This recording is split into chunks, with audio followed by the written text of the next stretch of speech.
UKLO 1 year masters. No IELTS required up to 5 years visa. High visa success rate. ఇదే జగన్మోహన్ రెడ్డి గారు చంద్రబాబు నాయుడు గారి diversion politics చేస్తున్నారు. ఏదైతే లడ్డు వివాదం తీసుకొచ్చి దాన్ని పాలిటిక్స్ని డైవర్ట్ చేస్తున్నారో, ఏదైతే సంక్షేమ పథకాలు సూపర్ 6 అది అమలు చేయదు, అది ప్రశ్నిస్తుంటే ఇలాంటి లడ్డు కానీ ఇంకోటి కానీ తీసుకొస్తున్నారు అంటగా జగన్మోహన్ రెడ్డి గారు అంటున్నారు. దీనికి మీరేమంటారు? దీని దొంగ అని అరిచినట్టుగా ఉంది. అసలు డైవర్షన్ పాలిటిక్స్ ప్రారంభించింది ఆయనే కదండి. ఈవెన్ ఇప్పుడు కూడా ఈ పాలిటిక్స్ని కూడా డైవర్షన్ పాలిటిక్స్ ప్రారంభించాడట జగన్మోహన్ రెడ్డి. ఎందుకంటే వాళ్ళు సజావుగా పరిపాలన చేసుకుంటున్నారు. 5 సంవత్సరాలకి కావాల్సిన పెట్టుబడులు మంచో చెడ్డో వాళ్ళు చూసుకుంటున్నారు. ఇప్పుడు ఎందుకు ఇది చెప్పండి? లడ్డు వివాదం తీసుకొచ్చారనుకోండి, వాళ్ళు ఏదో సర్టిఫికెట్ ఇచ్చారు, దాని మీద ఒక స్టేట్మెంట్ ఇచ్చారు. ఇంత రెచ్చిపోవలా.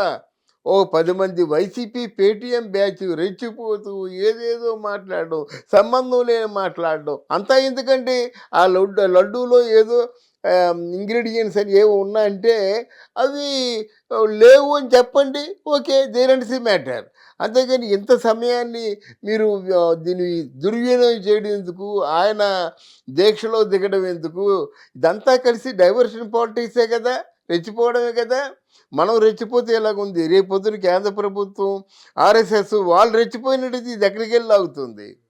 ఎంత హింసకు దారి తీస్తుంది? నువ్వు తప్పు చేసావా? ఒప్పుకో. తప్పు చేయలేదా? నీ తప్పు చేయలేదని చెప్పు. ఎవరు నీ దగ్గర రాలేరు. నిజం సత్యం ఇప్పుడు బలమైంది. ఏ మతం చెప్పినా అంతే కదా. Faith is God. నమ్మకం ఇప్పుడు బలమైందన్నమాట. అందువల్ల నువ్వు ఉండు. ఇంత రాద్ధాంతం ఎందుకు చేయాలి? గుడికి వస్తానని చెప్పడం ఎందుకు? మళ్ళీ రానని చెప్పడం ఎందుకు? డిక్లరేషన్ నేను ఇవ్వనని చెప్పడం ఎందుకు? అంటే దీంతో ఏమైంది? ఇంతకాలం జగన్మోహన్ రెడ్డి రెడ్డా కాదా, మారెడ్డి అని అనుకున్న వాళ్ళందరికీ లేదు, ఆయన రెడ్డి కాదు క్రిస్టియన్ అని నీకుగా నువ్వు పెద్ద స్టేట్మెంట్ ఇచ్చుకున్నావు అజ్ఞానంగా. ఇంతవరకు ఓట్లు పడ్డాయంటే మా రెడ్డి అనే ఉద్దేశంతోనే గుద్దారు. ఇప్పుడు ఏమని చెప్పుకుంటున్నా? నేను రెడ్డిని కాదు క్రిస్టియన్ని, నేను దళితుడిని, అందుకే ఆలయ ప్రవేశం లేదు, అందుకే నన్ను రానివ్వలేదు దళితుడిని కాబట్టి. దళితులారా మీరు లేవండి, ఉద్యమించండి, తిరగబడండి అని చెప్పడమా? దేనికండి అర్థం లేని మాట్లాడుకోవడం? సార్, ఇదే జగన్మోహన్ రెడ్డి గారు ఇంకోటి ఏమని అన్నారంటే, ఏదైతే ఈరోజు గుళ్ళ ఆలయాలకి ఈరోజు ఇచ్చారు, ఒక స్టేట్మెంట్ ఇచ్చారు. వైఎస్ఆర్సీపీ నుంచి ఏదైతే ఇప్పుడు లడ్డు వివాదం ఉందో అది వైఎస్ఆర్సీపీ మీద నిందలు మోపుతున్నారో దానికి ప్రతికూలంగా మీరందరూ ఏదైతే ఆంధ్ర రాష్ట్రంలో ఉన్న అన్ని గుళ్ళకి వెళ్ళి మీరు కొన్ని హోమాలు చేయనట్టుగా పిలుపునిచ్చారు. సో ఎందుకంటే జగన్మోహన్ రెడ్డి గారు ఎక్కడ తప్పు చేయలేదు అన్నట్టుగా ఇది పిలిపించేది. ఇది ఎలా చూడొచ్చు అంటారు? అది పెద్ద రాజకీయంగా చూడవచ్చు. అరే, రాముడు వారి తాలూకు తలకాయ తెగిపోయిందండి, అప్పుడు నువ్వు స్పందించలేదే. సీతమ్మ వారి పొట్ట ఇరిగిపోయింది, మొత్తం 2 ముక్కలు అయిపోయింది. హనుమంతుడు కాళ్ళు ఇరిగిపోయినాయి. ఎలా మొత్తం రాష్ట్ర వ్యాప్తంగా ఉన్నటువంటి 30 దేవాలయాలు ఒక రథము కాలిపోయింది. అప్పుడు మీ తాలూకు పరివారం ఏమన్నారండి? హనుమంతుడు చెయ్యి ఇరిగిపోయిందా? చెక్క బొమ్మే కదా, ఇంకో చెయ్యి పెట్టండి అన్నారు. మరి అది చెక్క బొమ్మ అనుకున్నప్పుడు మళ్ళీ విశ్వాసాల గురించి, మతాల సంప్రదాయాల గురించి చెప్తావు ఎందుకు? ఈరోజు నువ్వేం చేశావు? నువ్వు అన్ని ఆలయాల్లో అర్చనలు చేయించండి అని చెప్పావు, బాగానే ఉంది. మరి చర్చిల్లో కూడా మీరు ప్రార్థనలు చేయండి అని చెప్పావు కదా, నీ గుణం మానుకోలేదు కదా. నువ్వు సైమల్టేనియస్గా ఆలయాల్లో పూజలు చేయండి, చర్చిల్లో ప్రార్థనలు చేయండి అంటే ముస్లింలకు కూడా వాళ్ళకి వెళ్ళి ఖురాన్ చదవండి అని చెప్తే బాగా సరిపోయేది.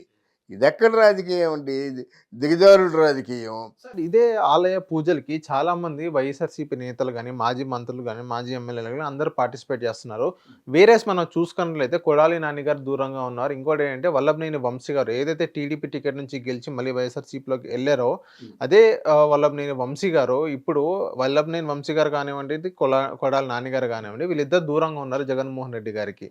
మొన్న చూసుకున్నట్లయితే ప్రెస్ మీట్ పెట్టారు. వల్లభనేని వంశీ గారు మాట్లాడిన పరిస్థితి, కొడాలి నాని గారు ఒకటే మాట్లాడారు. సో ఈరోజు వల్లభనేని వంశీ గారు కానివ్వండి, కొడాలి నాని గారు కానివ్వండి, వీళ్ళిద్దరు దూరంగా ఉన్నారు. ఇది ఎలా చూడొచ్చు అంటారు? అంటే వల్లభనేని వంశీ, కొడాలి నాని ఇద్దరు ఒకటైన విషయం అందరికీ తెలుసు, ఆంధ్ర రాష్ట్రం అందరికీ తెలుసు. మొన్న కొడాలి నాని మీద దాడి జరిగింది.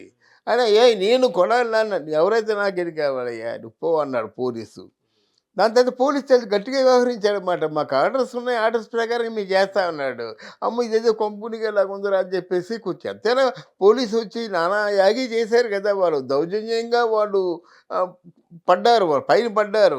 అంటే ఆవేశం వచ్చినట్టయితే ఎవరికైనా యూత్కి అలాగే ఉంటుంది. ఆ మాట జగన్మోహన్ రెడ్డి చెప్పాడు, మనం కొత్తగా చెప్పవలసిన అవసరం లేదు. దాంతో ఏంటంటే ఇదేదో అండర్ మొత్తం ఒక ఇంటరాక్షన్ జరుగుతుంది. నేడో రేపో జైలుకి వెళ్తాడు, జైలుకి వెళ్ళబోతాడు. అందువల్ల కొంచెం సంయమనం పాటించి ఉంటారు అంతే వాళ్ళు. అంతేగాని జగన్మోహన్ రెడ్డి అక్కడ డ్యాన్స్ చేయమంటే వేయవలసింది వీళ్ళు. ఎందుకంటే వీళ్ళకి ఇచ్చిన ప్యాకేజీలు అలాంటివి. ప్యాకేజీలు అయితే మాట్లాడవలసిన అవసరం ఏముందండి? అందులోనూ కూడా ఓడిపోయిన తర్వాత మాట్లాడవలసిన అవసరం ఏముంది? సార్ ఇదే జగన్మోహన్ రెడ్డి గారు ఇంకోటి నిన్న ప్రెస్ మీట్లో ఏమన్నారంటే, ఇదే జగన్మోహన్ రెడ్డి గారు ఏదైతే నెయ్యి ఉందో గతంలో 2014 నుంచి 2019 దాకా ఏదైతే చంద్రబాబు నాయుడు గారు 324 రూపాయలకు ఏదైతే నెయ్యి పేమెంట్ చేశారో అదే నెయ్యిని మేము ఇప్పుడు ఈరోజు 320కే మేము తీసుకొస్తున్నాం. దానికి రాదంతా గతంలో మీరు ఇచ్చిందే ఇప్పుడు కంటిన్యూ చేస్తున్నారు అన్నట్టుగా జగన్మోహన్ రెడ్డి గారు ప్రస్తావించారు. దానికి ఏమంటారు? అంటే ప్రజలు అందరూ గొర్రెలనే ఆయన ఫీలింగు. ఆయన మాటలను ఆలోచించే వాళ్ళు ఎవరు లేరని ఆయన ఫీలింగ్ మాట.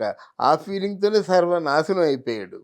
ఎందుకంటే అది 2014 ఆ ప్రాంతంలో దాని నెయ్యి ధర 325 రూపాయలండి. అంతే కదా, చంద్రబాబు నాయుడు ఇచ్చినప్పుడు 325 రూపాయలు, ఈయన వచ్చినప్పుడు అరే సంవత్సరంలో పెరిగిపోతుందండి. లాస్ట్ ఇయర్ 150 రూపాయలు ఉండే నూనె ఈరోజు 350 డబుల్ పెరిగింది. మరి నెయ్యి ఎంత పెరగాలి? ఇప్పుడు అలాగనుకున్నా నెయ్యి ఎంత పెరగాలి? గనక ఇదంతా ప్రజల్ని అమాయకులు చేసి గొర్రెలు చేసి మాట్లాడడం తప్ప, ఇది వీళ్ళకి వెస్టెడ్ ఇంట్రెస్ట్ ఏవో ఉన్నాయి. లింకులు పెట్టారు, మరి టెండరింగ్ పిలిచారు, ట్రేడింగ్ పిలిచిన తర్వాత వాళ్ళకి అనుకూలంగా ఉన్న వాళ్ళు ఏఆర్ నెయ్యి అంటే ఎవరికి తెలియదు, అది నందిని తప్ప ఏఆర్ గీ అంటే ఏఆర్ గీ ఎవరికి తెలియదు. కర్ణాటకలో ఒక ప్రాంతం, ఆ ప్రాంతంతో ఉన్న వాళ్ళతో అండర్స్టాండింగ్ కొన్ని కోట్ల 30 లక్షల టన్నులు ఉపయోగపడుతుందంటే ఏమిటంటే ఇదంతా ఎన్ని వందల ఎన్ని వేల కోట్ల కుంభకోణానికి మీరు తెరలేపారు చెప్పండి. ఇదంతా తెలిసినట్టయితే మీకు అంటే ఏమిటి, స్వామి ద్రోహం ఎంత అపచారం అండి. అసలు కొట్టి అసలు నిజంగా ఇక్కడ ఈ పరిసర ప్రాంతాల్లో ఉండకుండా తరిమేసే పరిస్థితిని మీరు కల్పించుకున్నారు. సార్ ఇదే జగన్మోహన్ రెడ్డి గారు ఇంకోటి ఏమన్నా అంటే, ఏదైతే వాడని నెయ్యి తీసుకొచ్చి మొత్తం రాదాంతం చేస్తున్నారు అన్నట్టుగా జగన్మోహన్ రెడ్డి గారు ప్రస్తావించారు. దీన్ని ఎలా చూడొచ్చు అంటే, వాడని నెయ్యి ఎందుకు వాడని నెయ్యి తీసుకొచ్చి ముందులో యానిమల్ ఫ్యాట్ ఉందని ఇంకోటి ఉందని ఇలా రాదాంతం చేస్తున్నారు అంటే జగన్మోహన్ రెడ్డి గారు మాటల్లో అన్నారు. అవునండి, అదే ఇంగ్రీడియంట్స్లో ఒక నెయ్యే కాదండి, పంది కొవ్వు ఉంది, ఫిష్ ఆయిల్ ఉంది, మాకేదో ఇంగ్రీడియంట్స్ ఏవో చెప్పారన్నమాట. ఒక 4-5 ఐటెంలు కలిసాయి. దీంట్లో ముందు పంది కొవ్వు లేదా ఆవు కొవ్వు లేదా అక్కడ ఫిష్ ఆయిల్, ఈ కొవ్వులన్నీ ఉన్నాయి. దీనికి ఒక ప్రబుద్ధుడు అంటాడు, అసలు నెయ్యి కంటే కొవ్వు ఖరీదు కదండి 1400 కిలో అంటాడు, ఎవరికి తెలియనట్టు. పంది కొవ్వు 1400 ఎందుకంటే అన్ని మాంసాల కంటే చౌకగా ఉన్న మాంసం పంది మాంసం. అందువల్ల కొవ్వు కూడా అతి చౌకగా ఉంటుందన్నమాట. అంటే జనాల్ని క్యాలిక్యులేషన్స్ స్టాటిస్టిక్స్ చెప్పినప్పుడు కొంచెం ఒళ్ళు దగ్గరుంచుకొని చెప్పాలి. పంది కొవ్వు 1400 రూపాయలు ఆ కిలో అంటే ఏమిటి? జనాల్ని పిచ్చోళ్ళు చేయడం. వాడు పెద్ద పోలీస్ ఆఫీసరు, ఆయన సహజంగా వాళ్ళు కరెక్ట్గా మాట్లాడతారనేటువంటి భ్రమ ప్రజల్లో ఉంటుంది. వాళ్ళకే చెప్పించడం. ఇప్పుడు నా మాట మీద ప్రజల నమ్మకం ఉంది, నాకే చెప్పించడం. ఏం చెప్తాం మనం? అది కరెక్టా కాదా, ఇది సమంజసమా, జనం మొహాన ఇంకేదైనా వేస్తారా అనేది ఆలోచించి చెప్పాలి. ఓకే, అది లేకపోతే ఎలాగవుతుందండి? ఇన్ని తప్పులు చేసిన వాడు మాట్లాడడం ఏంటి? ఈరోజు ఆలయాల్లో పూజల మొత్తం ఆలయాలన్నీ ధ్వంసం చేసి గజనీ మహమ్మద్లాగా నాశనం అయిపోయి ఆలయాలు, ఆలయ తాలూకు జీవన శైలి నాశనం చేశారు. అరే కాకినాడలో పూజారిని గుండె మీద తన్నారండి. ఏం చెప్పావయ్యా నీకు? ఎక్కడికి వెళ్ళిపోయిందే నీ మానవత్వం? గుండె మీద తన్నప్పుడు వాడిని పూర్తిగా డిస్మిస్ చేయొద్దు ఏంటండి? అందువల్ల ఇన్ని నేరాలు చేసిన వాడు నువ్వు నీ నేరాల్ని కప్పుకోవడానికి మాట్లాడుతున్నావంటే నిజంగా దేవుడు ఉన్నాడు, వెంకటేశ్వర స్వామి ఉన్నాడు, ఆయన చూసుకుంటాడు. Okay, thank you sir. Thank you. Hit TV app ని డౌన్లోడ్ చేసుకోండి. ఇందులో short news, live news, entertainment movies అన్ని అవైలబుల్ గా ఉన్నాయి. Please download hit TV app. Hit TV యాప్ని ఫ్రీగా డౌన్లోడ్ చేసుకోండి.